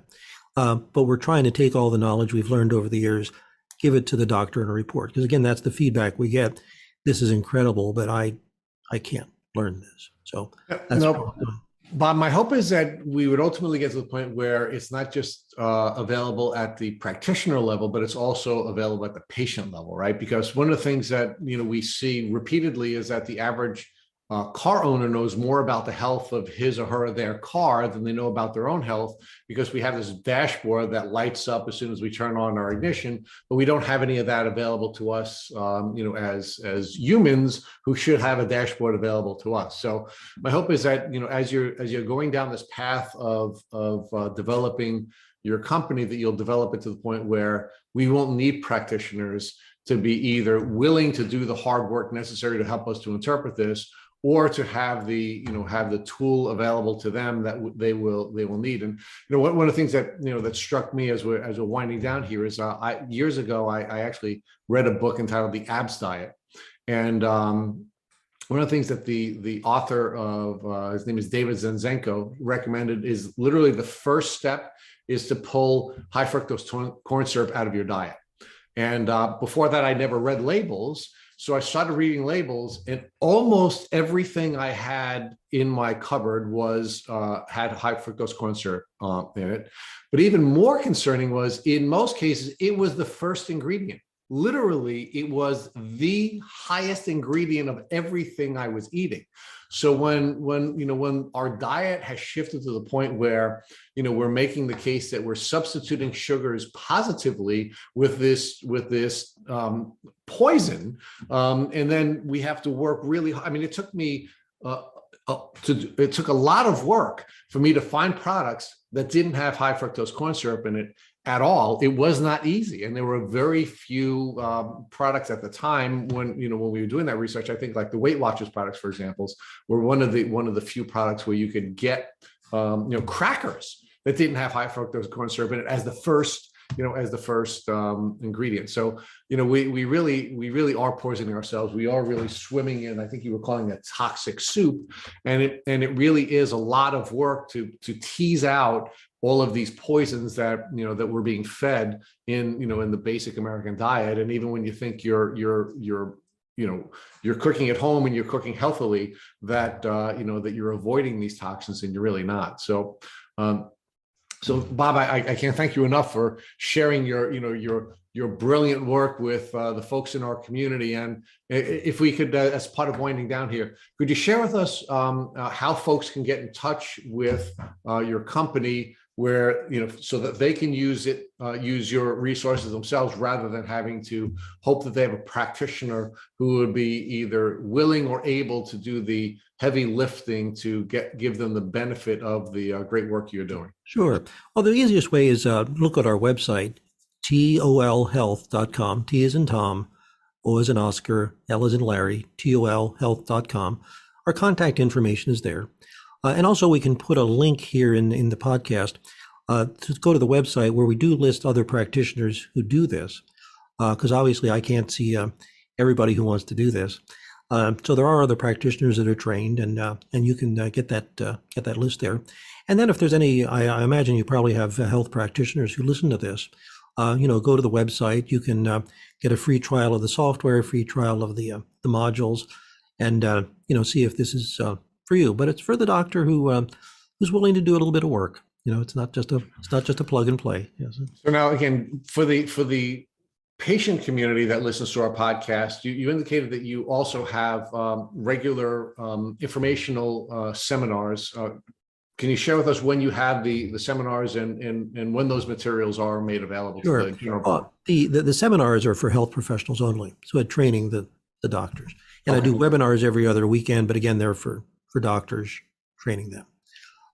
We've debated about how much information we want to give out to the public, and because this is so complex, people become overwhelmed quickly, or they become scared. They look at their genetic report and it's like, oh my God, this is terrible. And it's like, no, it's not that bad. And because we just don't want to scare anybody or have them do things that are inappropriate. For now, we're having this go through health professionals. Whether we're able to get like a simplified version, I've kicked that around, that maybe there's a simplified version that says gluten isn't a good idea for you. And I'd probably be remiss if I didn't mention gluten, because gluten isn't good for anybody. As it stands now, but there are people who have genetic mutations that make them even more susceptible, and gluten will stimulate one of the inflammatory enzymes that we didn't talk about, inducible nitric oxide synthase. So for some people, they have to watch gluten as well. Because I've talked to many people that said, I have gluten in America and I get sick. I went to Italy and I could eat gluten and I was just fine, because they didn't have as much glyphosate. That's a whole nother story. What the glyphosate might be doing to us. Bob Miller, thank you for joining us on the Tick Bootcamp podcast. My pleasure to be here. Thank you for listening to our Tick Bootcamp interview with our guest, Bob Miller. To our listeners, we have a call to action. First, if you'd like to learn more about Bob Miller, please visit his website at tolhealth.com. Again, tolhealth.com. Second, if you've enjoyed this episode of our Tick Bootcamp podcast, please share it with your friends on social media. Third, Tick Bootcamp has created a Tick Bite blueprint that has been inspired by the information that has been shared with us by past podcast guests. We urge you to visit our website at tickbootcamp.com to view our blueprint. Please note we appreciate any input or improvements you'd like to share with us. Fourth, don't forget to subscribe to our podcast on Apple Podcasts, Google Podcasts, or Spotify to get your automatic episode updates of our Tick Bootcamp podcast. And finally, we thank you, our community, for your comments on our past podcast episodes. Please take a minute to leave us an honest review on Apple Podcasts, Google Podcasts, Spotify, on social media, or on our website.